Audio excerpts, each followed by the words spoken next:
A gunman's deadly rampage through rural Rancho Tehama on Tuesday was stopped when police rammed his vehicle and exchanged shots in a fierce gun battle. Authorities said the suspect was actually shooting at the police vehicle. Back at them, the officer rammed the vehicle, forced it off the road, an exchange of gunfire, resulting in the shooter's death, said Tehama County Assistant Sheriff Phil Johnston.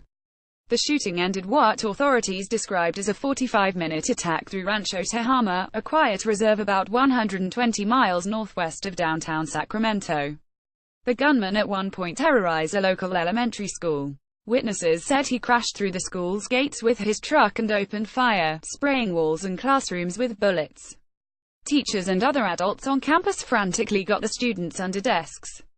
Before the rampage was over, 5 people were dead, including the gunman, and at least 10 were wounded. The violence began just before 8 a.m., when officers received reports of a man down on Bobcat Lane near Fawn Lane. Johnston said the gunman killed a man and a female neighbor he had an ongoing feud with. The gunman had been arrested for attacking a woman during a dispute in January, Johnston said. He said the gunman's dispute with neighbors may have sparked the violence. I think the motive of getting even with his neighbors, and when it went that far, he just went on a rampage, Johnston speculated. Authorities described a chaotic scene in which the gunman in a stolen car appeared to pick targets at random in the rural Northern California county.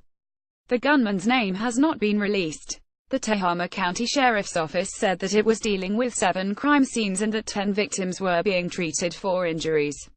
The gunfire awoke John and Rhonda Root, who nearby. It was a sound they were accustomed to in the rural neighborhood of Rancho Tehama, where lots of people own guns. Neighbors are known to fire them off at night with some regularity, said Rhonda Root. Another neighbor, Retta Sweeney, said SHE's been hearing semi-daily gunfire in the evening and at night for more than a month. So when the gunfire started, John Root, known as Big John to his neighbors, was angry.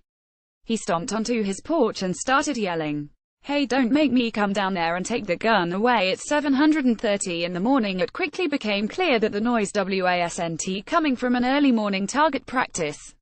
The shooting stopped, then started again, then stopped again, then started again. Root said he heard at least 3 different kinds of firearms. Gunfire like crazy. One bang after another, he said. By the time police arrived, the shooting had stopped and the gunman was gone. The shooter stole an unoccupied white F-150 pickup truck and went on a shooting rampage throughout the community, Johnston said. Authorities would not say exactly where the man opened fire in the area, but said it was spread across 7 crime scenes that included the local elementary school about 2 miles from where the rampage began. At one point, officials said, the shooter returned to Bobcat Lane with the truck, but crashed it and then carjacked a sedan and continued his assault. In between the 2 locations, authorities said the gunman drove down the street firing at random houses and cars and even shot at a mother taking her son to school who drove past him. She was transporting her children to school, driving down the road, passed by the gunman's vehicle, and he opened fire on them without provocation or warning, Johnston said. The boy, who was sitting in the back seat, was expected to survive. His mother, however, suffered very life-threatening injuries, Johnston said. School had not started and students at Rancho Tehama Elementary were still in the playground when staffers first heard the shots ring out, said Richard Fitzpatrick, superintendent of the Corning Union Elementary School District at an afternoon news conference. The bell had not rang, roll had not been taken, when the shots were heard, he said. Staffers immediately began to lock down the campus, rushing students into classrooms and under desks when the suspect came around the corner toward the school. The suspect crashed through the front gates of the school in a white pickup truck traveling at high speed, Fitzpatrick said. The man came out of the truck with a semi-automatic rifle, ran into the center of the school's quad and began firing at windows and walls as staffers, including the school's custodian, rushed students into classrooms. One student was shot in a classroom while under a desk, Fitzpatrick said. That student is in stable condition. The shooting came from outside. The shooter was not in the classroom, so it went through the wall, he said. At that time the students and staff were secured in locked doors and under desks. All of the staff were absolutely heroic in making sure that students were getting into the classrooms as shots were being fired, Fitzpatrick said. This was a question of minutes. Fitzpatrick said staffers described the scene as horrific, with multiple rounds fired and multiple high-capacity magazines found at the school. "It was a really horrific scene," he said. "It was a very, very difficult and terrifying situation which could have gone a lot worse," he said. Fitzpatrick said the school of about 100 students will be closed for the week for repairs. Students were driven out of school after the shooting in a school bus to a local community center. Counselors were present on campus for students, staff and parents. "It is a small, rural school, but it means everything to this community," Fitzpatrick said, describing the community where the shootings occurred. "Schools and soccer are the two biggest things going on. We farm moss and walnuts and almonds. It is that kind of community. We stick together, we look out for each other." No children were among the dead. A semi-automatic rifle and 2 handguns were recovered after deputies shot and killed the gunman. "I have to tell you I am personally grateful to the men who engaged this suspect," Johnston said. "It's a tragic event, but I am personally grateful for engaging such a mass murderer really. That's what he is." Tiffany Rogers, 33, said the community of 1,200 is close-knit, coming together even to hold a Christmas parade, decorations not required. She and her husband have been here 7 years, raising 4 children on a farmstead and running one of the few businesses in the community, a small coffee and sandwich shop behind a thrift store. Cell phone service is largely non-existent. Residents rely on a Facebook group page to share news, make requests to borrow ingredients when cooking, and post what they hear on the police scanner. While her husband was outside their coffee shop monitoring the path of gunfire beyond the trees across the road, she went to that site and saw the active shooter warnings. "We heard 20 more shots. We could hear kids screaming, 'Get down!' I could hear kids screaming. I could hear commotion and shots," she said. "At that point my husband and the road crew ran across the street. We could see a guy on the airstrip screaming help, about halfway down. We heard a car squeal, some more shots, a dog yelp." She continued her account. "Silver car flew past us up the hill with a shootout window. About 3 minutes past that, sheriffs made it on here. We could hear everything. It is so quiet here. Then we could hear the gun battle. Minimal 10 shots. After that main exchange I heard no more." She paused. "I just want to make sure this town doesn't get a bad name. Such a beautiful, remote community and this happens everywhere," she said. "And I'm really hoping they don't go for the gun violence portion of this, either, because it's not a gun. I own guns. I take my kids shooting. It's the person. And sometimes just bad things happen. It's not the guns, it's not mental illness. It's not anything, it's just life, unfortunately."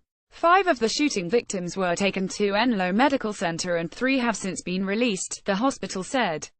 Dignity Health said its facilities received 5 victims and 2 have been transferred to other hospitals. "We have assembled our resources, including staff and specialists, and are working closely with local facilities and agencies to help during this time," Dignity Health said in a statement.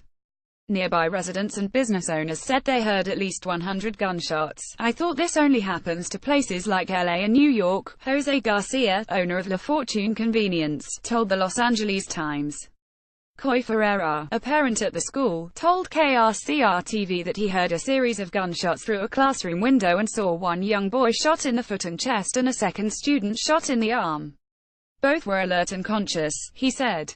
Gov. Jerry Brown released a statement expressing shock at the violence, and "I are saddened to hear about today's violence in Tehama County, which shockingly involved schoolchildren.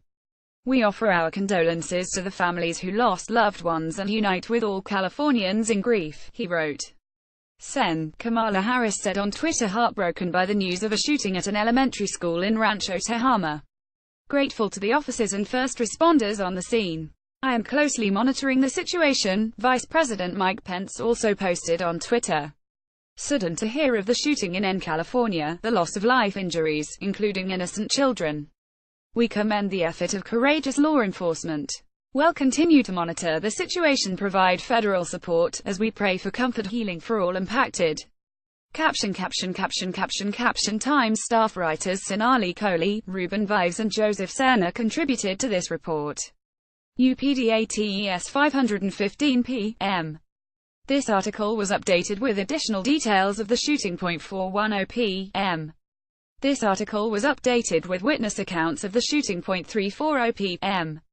This article was updated with details of the shooting. 225 p.m. This article was updated with a number of shooting victims. 150 p.m. This article was updated with comments from Vice President Mike Pence and Tehama County Assistant Sheriff Phil Johnston. 130 p.m. This article was updated with a statement from Gov. Jerry Brown and details about the number of crime scenes. 1 p.m. This article was updated with a number of weapons recovered. 12 p.m. This article was updated with new details about the crime scene and a narrative of the shooting. 1125 a.m. This article was updated with comments from a parent at the school. 1120 a.m. This article was updated with comments from an area business owner. 1105 a.m.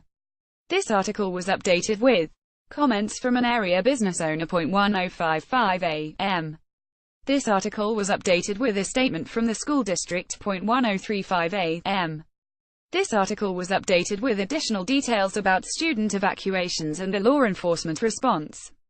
This article was originally published at 10:25 a.m.